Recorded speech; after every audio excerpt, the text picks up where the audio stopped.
বিজয়ীদের একটা প্রভাব পড়বে।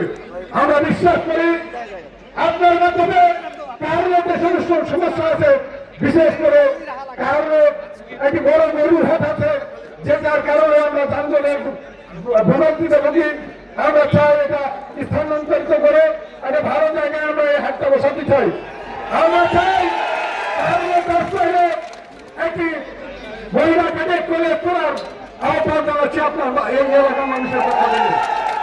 আমরা চাই কারণে যে পুনর্ভবা ব্রিজ আমাদের উপজেলা সদরে তার উত্তর পাশে একটি রাবার ড্যামের ব্যবস্থা করলে এই এলাকার কৃষি এবং সেচের ব্যবস্থা হবে বলে আমি বিশ্বাস করি। আমরা কারণের মানে বিশ্বাস করি। আমরা চাই এই এলাকা এবং কারণ মহিলা বিদ্যালয় এই দুইটি শিক্ষা প্রতিষ্ঠান জাতীয়করণের মাধ্যমে এই এলাকার অবহেলিত মা বোনদের শিক্ষার ব্যবস্থা করার সুব্যবস্থা করার ব্যবস্থা করবেন, এটা আমাদের দাবি।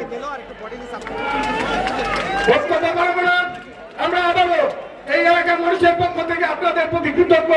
আপনার প্রতি পাশাপাশি আজকের এই অনুষ্ঠানে প্রধান অতিথি হিসেবে তারেক রহমান সাহেবের দীর্ঘ জীবন কামনা করছি। এই এলাকার মানুষের পক্ষ থেকে আবারও তাকে অভিনন্দন জানিয়ে আমার সংক্ষিপ্ত কথা শেষ করছি। আল্লাহ হাফেজ। বাংলাদেশ জিন্দাবাদ। শহীদ জিয়া মরক, শেখ বেগম খালেদা জিয়া মরক, আজকের প্রধানমন্ত্রী যারা তারেক রহমান জিন্দাবাদ। সকলকে ধন্যবাদ। ধন্যবাদ বাদশা ভাইকে। এই পর্যায়ে বক্তব্য রাখবেন সংসদীয় 1 আসনের মাননীয় সংসদ